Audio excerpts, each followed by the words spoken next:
अहमदाबाद में जो यात्री जिनको अपनी जान गंवानी पड़ी, जो चालक दल के सदस्य थे, और वो जहाज जहां जाकर के गिरा उसमें जिन लोगों की जान चली गई, हम अपनी पार्टी की तरफ से शोक संवेदना व्यक्त करते हैं।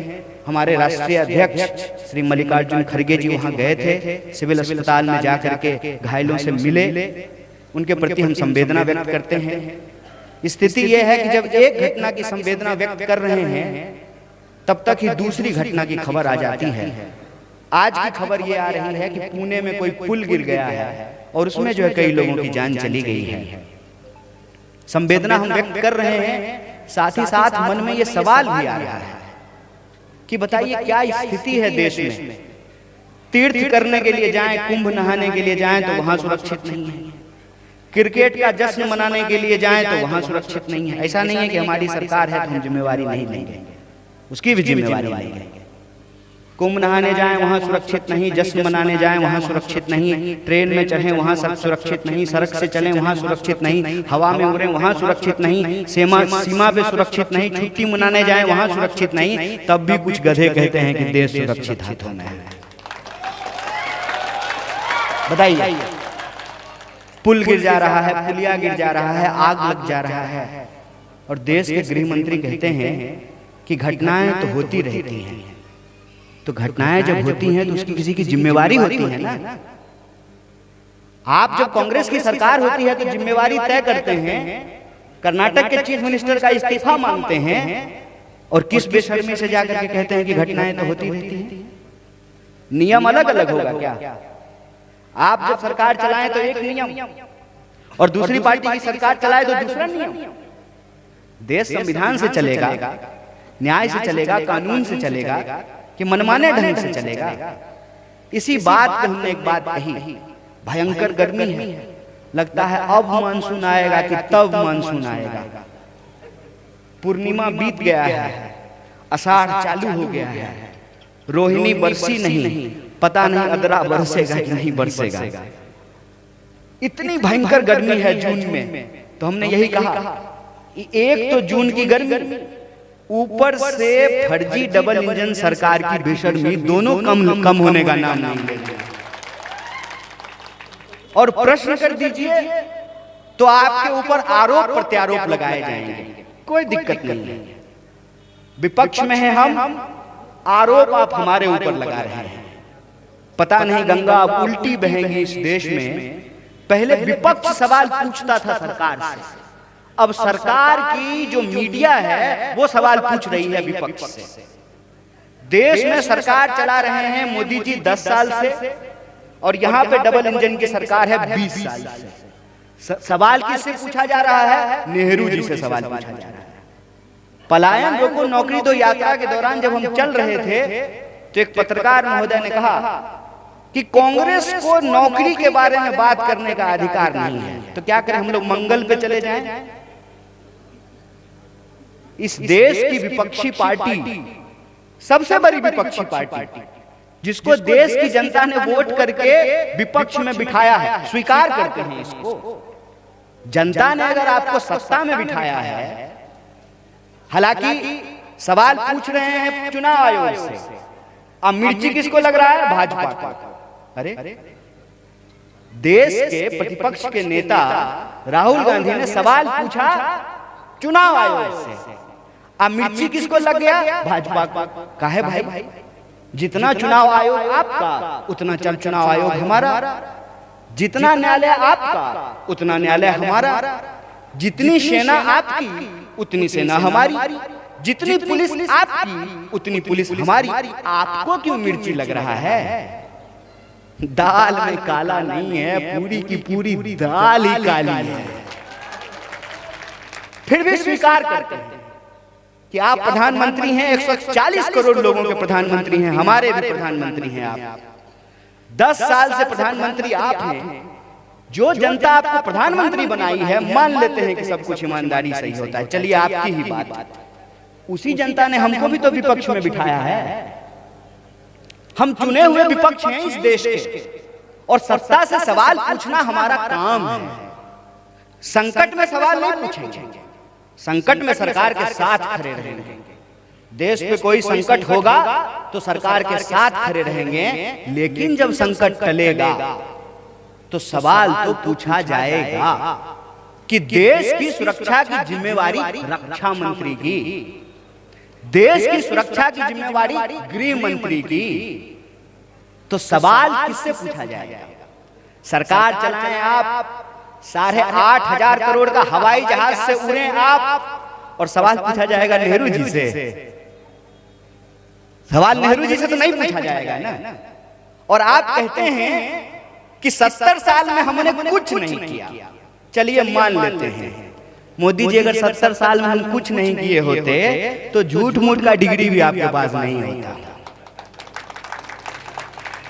जितना भाजपाई आज कांग्रेस से सवाल पूछता है उसको पकड़ करके पूछना चाहिए, बोलो बाप कहाँ पढ़ा है? कांग्रेस के स्कूल में पढ़ा है ना।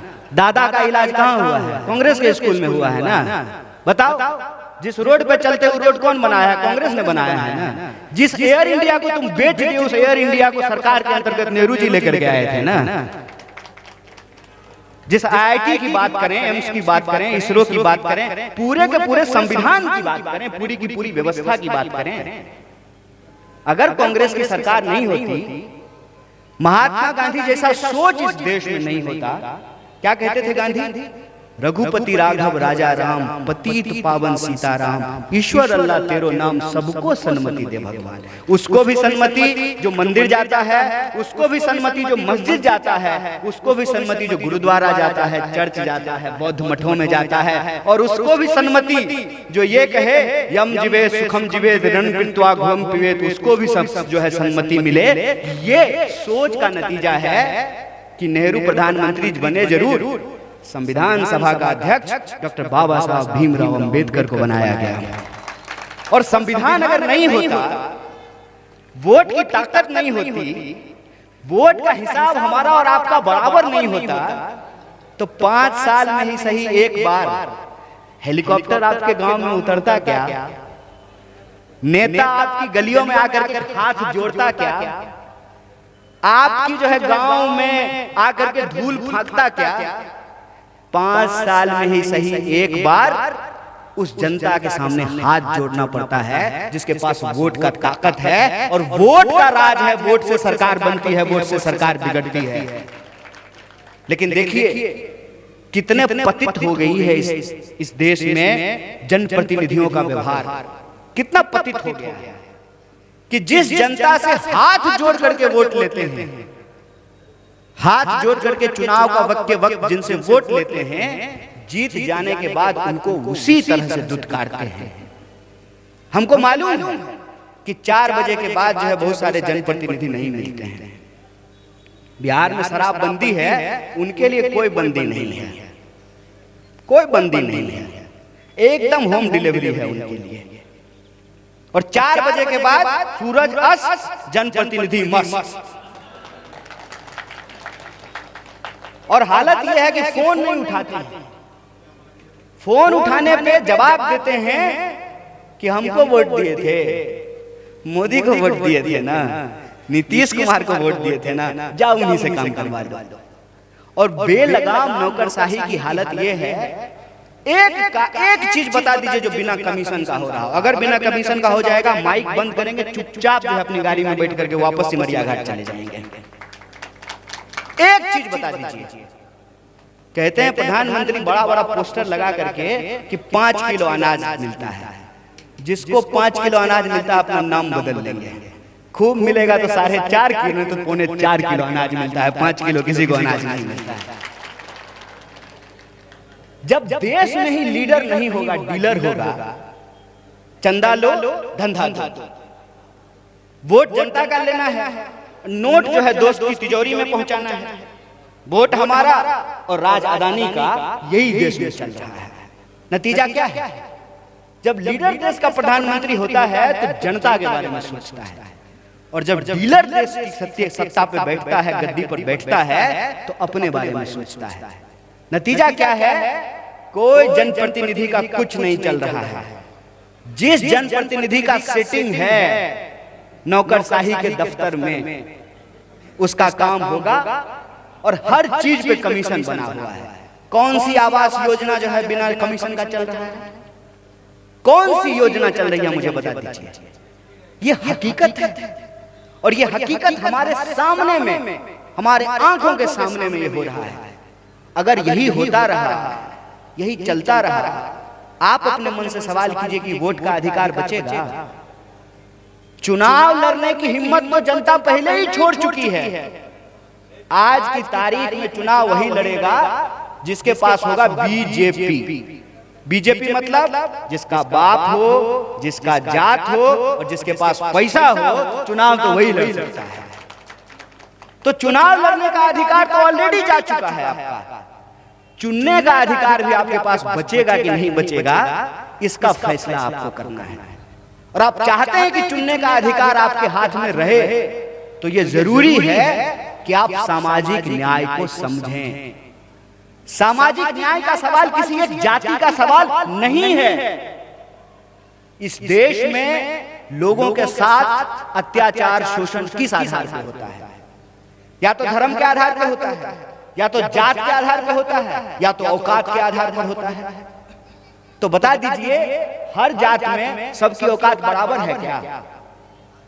जब सबकी औकात बराबर नहीं है तो सबका सम्मान भी बराबर नहीं है, सबका अधिकार भी बराबर नहीं है, सबके साथ लोगों का व्यवहार भी बराबर नहीं है। हम चलेंगे जो है 10 गाड़ी से, तो हमारे साथ जो है ना कोई आंख नहीं दिखाएगा। लेकिन एक बेचारा चुपचाप साइकिल से जा रहा है ना, मेहनत करके पसीना पोंछते हुए, तो कोई उसको गाली बक देगा। क्या औकात देख करके व्यवहार नहीं किया जाता है? अरे किसी भी भोज जलसे, किसी दावत में चले जाइए, आप कपड़ा क्या पहन करके आए हैं, आप गाड़ी कौन से आए हैं, इसके हिसाब से तय होगा कि आपको पहली सफ में कुर्सी मिलेगी कि नहीं मिलेगी। ये है हमारी हालत। इसीलिए सामाजिक न्याय की जरूरत सबको है। सामाजिक न्याय की जरूरत उसको भी है जिसके पहचान के आधार पर, धर्म के आधार पर उसके साथ अन्याय किया जाता है। तिलक लगाया है कि टोपी पहना है, मस्जिद जाता है कि मंदिर जाता है। सामाजिक न्याय की जरूरत उसको भी है जिसके पैदा होते ही उसकी जाति तय हो गई। हम कहां पैदा होंगे? फॉर्म भरे थे क्या भगवान जी के घर में? कौन फॉर्म भर करके आया है? ये कोई मनरेगा का जो है जॉब कार्ड बन रहा है क्या, कि भगवान जी के घर में फॉर्म भर दिए थे कि हमारी जात क्या होगी? अरे जो माँ बाप की जात थी वो हमारी जात होगी, इसमें हमारा क्या है? और उसके जन्म के आधार पर, उसके जात के आधार पर उसके साथ व्यवहार किया जाएगा, औकात के आधार पर उसके साथ व्यवहार किया जाएगा। मैं एक सवाल पूछता हूं, यहाँ सिपाही खड़े हैं, आपका भी वोट एक है, डीजीपी का भी वोट एक है। आपकी बदौलत से डीजीपी है ना, डीजीपी की बदौलत से तो आप नहीं है। आखिर ये फैसले इस देश में क्यों लिए जा रहे हैं कि प्रधानमंत्री बनेंगे 5 साल के लिए, मुख्यमंत्री बनेंगे 5 साल के लिए, और गरीब का बच्चा जो बेल्ट का नौकरी करता है, किसान मजदूर का बच्चा आर्मी में नौकरी करने के लिए जाएगा, उसको 4 साल का नौकरी देंगे? यह अन्याय क्यों हो रहा है? एक बार विधायक हो गए, भले पूरा नहीं कीजिए, आपको भी पेंशन मिलेगा, और आप मर जाइएगा तो आपकी बीवी को भी पेंशन मिलेगा। काहे भाई? 5 साल के लिए आप सरकार हुए तो आपको पेंशन मिलेगा, हम 60 साल के लिए सरकारी हुए तो हमको पेंशन नहीं मिलेगा। बोलिए बेईमानी है कि नहीं है? ये हमारे सामने, आंखों के सामने हो रहा है। हम जब आपसे संवाद करने के लिए आए हैं तो इस बात पर संवाद करने के लिए आए हैं कि देश किसका है। देश क्या 2-4 नेताओं का देश है? एक प्रधानमंत्री, मुख्यमंत्री, राष्ट्रपति, 2-4 एमएलए एमपी का देश है क्या? इस देश में रहने वाले 140 करोड़ लोग जो गरीब गुरबा हैं, किसान हैं, मजदूर हैं, नौकरी करते हैं, बिजनेस करते हैं, मेहनत करते हैं, मजदूरी करते हैं, मीडिया में काम करते हैं, छोटा मोटा बिजनेस करते हैं, कैमरा चलाते हैं, प्लम्बिंग का काम करते हैं, हल चलाते हैं, ट्रैक्टर चलाते हैं, जो नल ठीक करते हैं, जो बिजली ठीक करते हैं, ये देश उनका भी है जितना इस देश के प्रधानमंत्री और राष्ट्रपति का। आखिर देश में अगर इनके अधिकार नहीं बचेंगे, देश के लोग नहीं बचेंगे, तो देश कैसे बचेगा? और प्रचार किया जाता है, क्या प्रचार किया गया है कि हम जापान से ज्यादा मजबूत अर्थव्यवस्था हो गया है। हाय रे बेशर्मी! अगर हम जापान से ज्यादा मजबूत अर्थव्यवस्था हो गए हैं तो जरा हमको सोच के बताइए, ये 80 करोड़ लोग कौन है जो लाइन में लग करके 5 किलो अनाज ले रहे हैं? जरा हमको सोच करके बता दीजिए। जो लोग 5 किलो अनाज ले रहे हैं सरकारी दस्तावेज के हिसाब से वो गरीब हैं। तो आप कह रहे हैं कि आप 80 करोड़ गरीब लोगों को 5 किलो अनाज दे रहे हैं, दूसरी तरफ कह रहे हैं कि हम 5 ट्रिलियन की इकोनॉमी बना रहे हैं, और तीसरी तरफ इस देश का एक बेशरम पूंजीपति अपने बेटा के ब्याह में 5,000 करोड़ रुपया खर्च कर रहा है। बताइए हम कैसा देश बना रहे हैं? देश ऐसे चलेगा? अगर इस देश के लोग जिन्होंने हमको आजादी दिलाई यही सोच करके अगर इस देश बनाए होते, तो क्या आज आंगनबाड़ी में काम करने वाली का बेटा खड़ा होकर के इस देश के प्रधानमंत्री से सवाल कर रहा होता? क्या डालेंगे जेल में? है हिम्मत? आप अगर मेरी जात और मेरी औकात के हिसाब से मेरे साथ शोषण करेंगे, तो हम भी अपनी जात और अपनी औकात के हिसाब से आपको बता देंगे कि आप हमसे हैं, हम आपसे नहीं। इस बात को याद रखिएगा। क्या भारत है? भारत की धरती पर अगर तैमूर लंक का इतिहास है तो बलकरण का भी इतिहास है। इस बात को याद रखिएगा। इस बात को याद रखिएगा कि ये भारत है जहां राम प्रसाद बिस्मिल और अशफाकुल्लाह खान, एक पंडित और एक खान मिलकर के इस देश की आजादी के लिए जान दिया था, जो कहता था सरफरोशी की तमन्ना अब हमारे दिल में है, देखना है जोड़ कितना बाजू में कातिल में है। याद रखिएगा कि आपकी तमाम खरीदी हुई मीडिया, आपके तमाम ईडी और सीडी, आपको जितना जोर लगाना है लगा लीजिए, लेकिन अगर इस देश का गृह मंत्री ये कहेगा, परिवारवाद पे भाषण देगा, तो किसी चौक चौराहे पे खड़ा होकर के उसका गिरेबान पकड़ करके पूछेंगे कि अगर कांग्रेस परिवारवादी है तो तुम बताओ कि तुम्हारा बेटा बीसीसीआई का सेक्रेटरी कैसे बना है, कौन सा एग्जाम दे करके बना है? ये बताओ कि इस देश के भीतर क्या हो रहा है? क्यों हर मिनट किसी महिला के साथ अत्याचार हो रहा है? क्यों हर मिनट किसी दलित के साथ अत्याचार हो रहा है? क्यों हर मिनट इस देश के पिछड़े और अति पिछड़ों का अधिकार छीना जा रहा है? क्यों हर मिनट इस देश के भीतर किसान आत्महत्या कर रहे हैं? क्यों इस देश के भीतर हर मिनट कोई जवान आत्महत्या कर रहा है? इस सवाल का जवाब तुमको देना पड़ेगा। तुमको जितनी ताकत लगानी है अपनी झूठ की ताकत लगा लो, लेकिन याद रखना, बादल कितना भी घना क्यों ना हो, सूरज को चमकने से रोक नहीं सकता है। सूरज चमकेगा, वो सूरज चमकेगा, आफताब चमकेगा, उसको तुम रोक नहीं सकते। इस बात को याद रखना। आज हमारे देश की स्थिति यह है कि जो सच बोले उसको ये बदनाम करने की कोशिश करते हैं। क्यों राहुल गांधी को ये उल्टा पुल्टा बोलते हैं? करोड़ों रुपया खर्च किया है उस आदमी का चरित्र बिगाड़ने के लिए। क्यों? क्योंकि उनके द्वारा उठाए गए सवाल का जवाब इनके पास नहीं है। याद कीजिए राहुल गांधी ने क्या कहा था। राहुल गांधी ने कहा था कि ये गलत जीएसटी लागू करेंगे, इससे देश के जो छोटे व्यापारी हैं, जो छोटे दुकानदार हैं, जो छोटे उद्योग धंधे करने वाले लोग हैं, वो तबाह हो जाएंगे। राहुल गांधी की बात नहीं सुनी। राहुल गांधी ने कहा कि आप नोटबंदी करेंगे तो इस देश के जो छोटे व्यापारी हैं वो बर्बाद हो जाएंगे, क्योंकि वो नकदी का व्यापार करते हैं, उनका लेन देन नकदी का होता है। जो अड़हतिये होते हैं, जो केला लाते हैं, सेब लाते हैं, जो बेचते हैं, खरीदते हैं, जो गोलगप्पे का ठेला लगाता है, जो छोटा दुकान चलाता है, जिसकी किराने की दुकान है, वो नोटबंदी से तबाह हो जाएगा। इन्होंने राहुल गांधी की बात नहीं सुनी।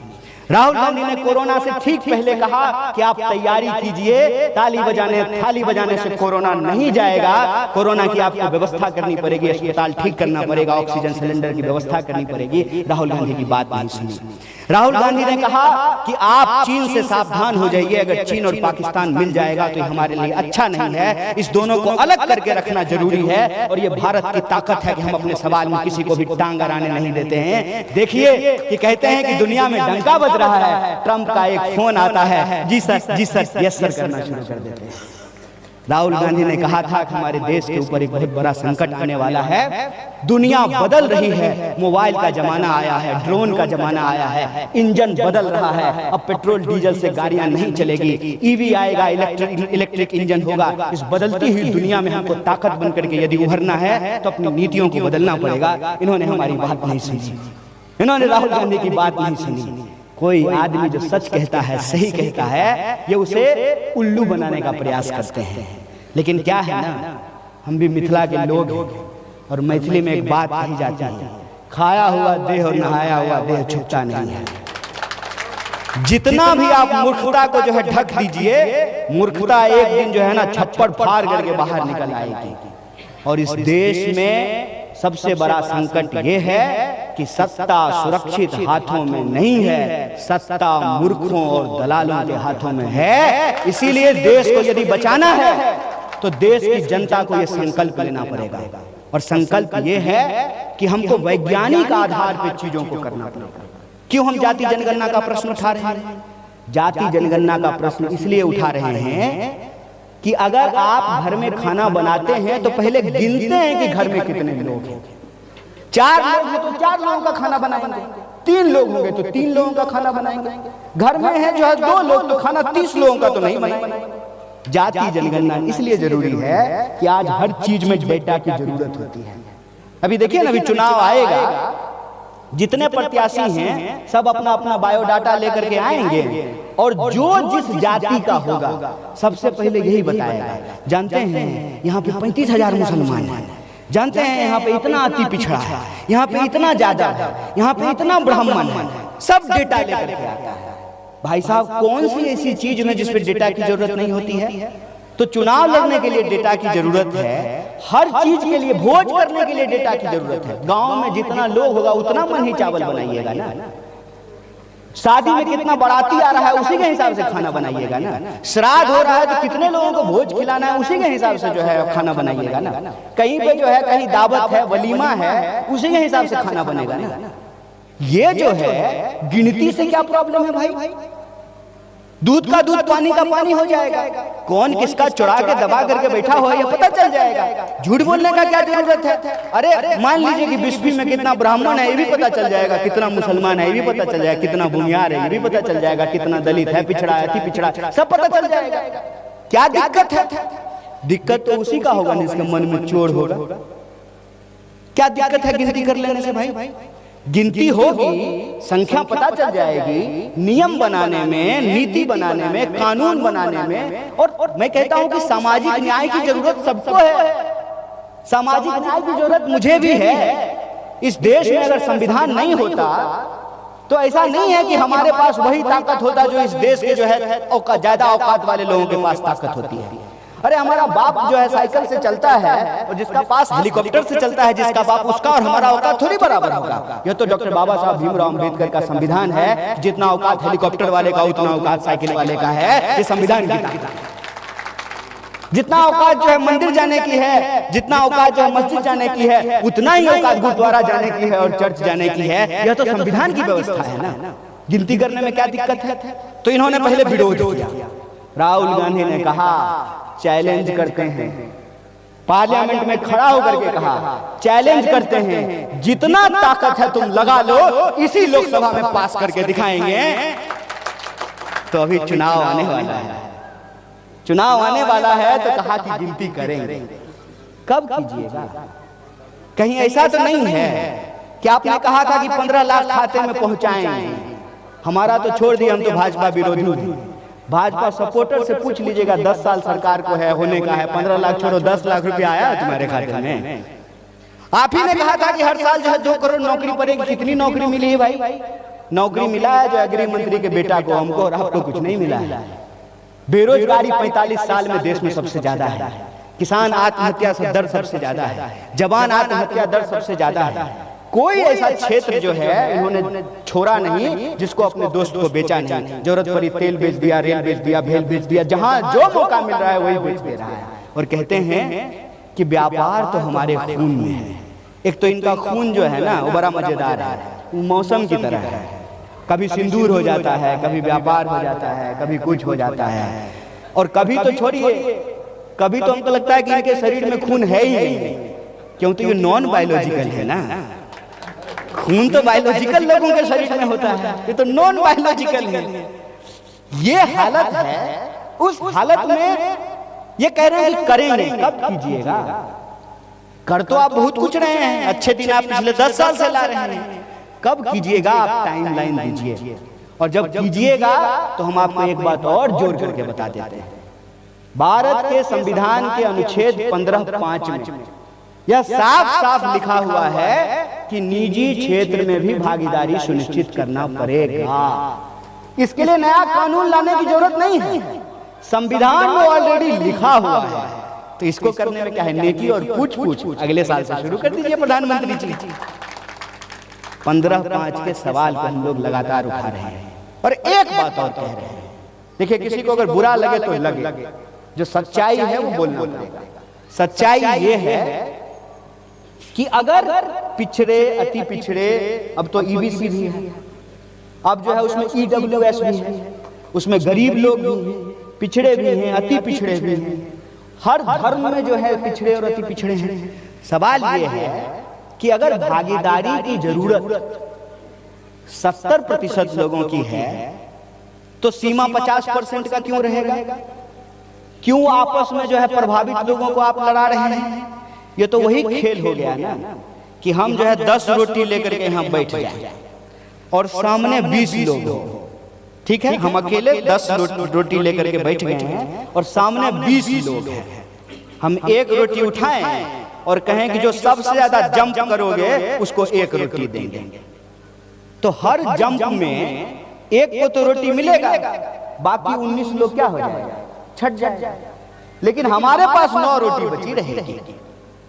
तो मैं कहता हूं, हे देश की जनता, 5 ट्रिलियन इकोनॉमी में ना आपका हिस्सा कितना है? प्रधानमंत्री 8,500 करोड़ के हवाई जहाज पे घूम रहे हैं, आपकी आमदनी कितनी है जरा हमको ये बता दीजिए। धन और धरती अगर बटनी ही है तो धन और धरती ईमानदारी से बटे। भागीदारी की जरूरत अगर 65% हो तो सीमा 50% की क्यों रहे? 50% की सीमा को हटाया जाए। ये सवाल हम सामाजिक न्याय के इस संवाद में यहाँ उठाना चाहते हैं, कहना चाहते हैं।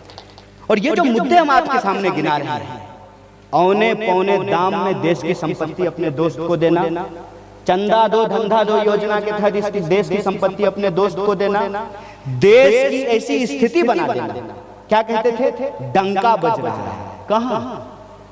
डंका अगर बज रहा होता तो ट्रंप की ये हिम्मत नहीं होती कि हमसे बिना पूछे वो सीज फायर की घोषणा कर देता। मजाल है उसकी। वो कौन होता है कि हमारे देश का सीज फायर का घोषणा वो करेगा? हमारे प्रधानमंत्री करते, हमारे विदेश मंत्री करते, हमारे सेना के अध्यक्ष करते। वो कौन होता है इस बात की घोषणा करने वाला? ये आदमी झूठा है। मैं तो कहता हूं कि ये इस कदर झूठा है कि झूठ की मुलाकात अगर इससे हो जाए तो झूठ जो है इसके पैर में नतमस्तक हो जाएगी। इतना बड़ा झूठा है ये आदमी। झूठ बोल रहा है, इस देश के लोगों को बना रहा है। और इस देश के लोगों को बनाने की इसकी सबसे बड़ी साजिश जो है वो ये है कि धर्म के नाम पे लोगों को आपस में कैसे लड़ाया जाए। ये बहुत आसान काम है। अच्छा, जानते हैं ये भी इसका ओरिजिनल आइडिया नहीं है। जिसकी ये जासूसी किया करते थे ना जनरल डायर की, अंग्रेजों की, उसी से ये सीख करके ये प्लान जो है भारत के लोगों के ऊपर लागू कर रहे हैं। ये मत सोचिए कि हिंदू मुसलमान का पॉलिटिक्स इनका ओरिजिनल आइडिया है। ये आइडिया असल में अंग्रेजों का आइडिया है। और मैं आपको एक प्रसंग बता देता हूं। मुझे झूठ नहीं बोलने आता है। कौन सा हम प्रधानमंत्री बन गए हैं कि झूठ बोलेंगे? मैं सच आपको बताता हूं कि ये आइडिया अंग्रेजों का। अंग्रेज क्या करते थे? फूट डालो राज करो। इस देश की आवाम को, हम लोग भावुक लोग होते हैं, कोई भी जो है चिकनी चुपड़ी बातें करके हमारी भावनाओं को भड़का करके अपना काम करके चला जाता है। हम भावुक लोग। मैंने अंग्रेज आया और जहांगीर के दरबार में कहा कि हम व्यापार करने आए हैं, जहांगीर कहा ले लो। कोई भी हमारे यहाँ आया, हम लोग बोले कोई दिक्कत नहीं, आओ रहो, हमारे पास बहुत है। आपने कभी सुना है कि भारत के लोग कहीं जाकर के हमला कर दिए, किसी इलाके को कब्जा कर लिया? अरे हम लोग जो है ना बड़े मस्त लोग। प्रकृति ने जो हमको नदी के गोद में बिठाया है। मेरे एक जिले में 5 नदी बहती है। इतना पानी है कि सिर्फ हमारे आंखों में नहीं, हमारे दिलों में भी पानी है, करुणा है, दया है। किसी भी हमला नहीं करते। तो अंग्रेज आया, अंग्रेज देखा तो बड़ा बढ़िया जगह है, यहाँ के लोग बड़े भावुक हैं, इनको आपस में लड़ा दो, फिर इनका सारा माल सपेट करके ले जाओ। तो उन्होंने तरकीब निकाली कि इनको आपस में लड़ाएं कैसे, क्योंकि गजब का देश है ये। तो यहाँ तो क्या है कि ताजिए का जो ताजिया निकलता है उसमें हिंदू भी शामिल हो रहा है, और कहीं अगर कोई सत्यनारायण स्वामी का पूजा हो रहा है, होली हो रहा है, तो उसमें मुसलमान भी शामिल हो रहा है। ये तो कमाल का देश है। ये एक देश ऐसा है जो आज भी ओ पालन हारे गाना जो है, जो कृष्ण के बारे में लिखा गया, उसको जावेद अख्तर ने लिखा है। हिंदुओं के मंदिर में बजने वाले ज्यादातर गाने जो हैं वो रफी ने गाया है। रफी ने गाया है ये गाना कि राम जी की निकली सवारी, राम जी की लीला है न्यारे, ये मोहम्मद रफी का गाया हुआ गाना है। बोला ये देश जो कमाल है, इसको लड़ाएं कैसे? पर धर्म के आधार पर इसको लड़ा सकते हैं। 1857 के विद्रोह के बाद अंग्रेजों को यह बात समझ में आ गई, तो बोला लड़ाएं कैसे? बहुत आसान है, सुअर काटो मस्जिद में फेंको, गोवंशियों को काटो और मस्जिद मंदिर में फेंको, लड़ाई हो जाएगा। और लड़ाई हो गई। ये बात इनके ये जो जासूस हैं तब अंग्रेजों के साथ चाय पे चर्चा किया करते थे, आजकल हम लोगों के साथ चाय पे चर्चा करने के लिए आए हैं। यही तरकीब अपना करके ये लोगों को आपस में लड़ा रहा है और हम इसमें लड़ते रहते हैं। हमारा ध्यान आप देखिए, हर 10 दिन 12 दिन 15 दिन में कोई ऐसा मुद्दा आएगा कि हम आपस में लड़ेंगे, पता चलेगा कि एक और चीज बिक गया, एक और कुछ घपला हो गया, एक और कोई चीज गायब कर दिया गया। इस साजिश को हमको समझना है। सामाजिक न्याय का सवाल हर धर्म का सवाल है, हर जात का सवाल है, हर औकात का सवाल है। इसमें हमको एकजुट रहना है और देश तभी बचेगा जब देश में न्याय होगी, देश तभी बचेगा जब लोगों को शिक्षा मिलेगा, जब लोगों को नौकरी मिलेगी, लोगों को भागीदारी मिलेगी। यही अपील मैं बिस्फी के लोगों से करने के लिए आया हूँ। आप विद्यापति के धरती के लोग हैं, आपने अंधेरे में भी जो है दुनिया को रास्ता दिखाया है। बिहार में बदलाव के लिए आपके रास्ते की जरूरत है, आपके साथ की जरूरत है। इसी निवेदन के साथ मैं आपसे विदा लेता हूँ। बहुत बहुत शुक्रिया, बहुत बहुत धन्यवाद।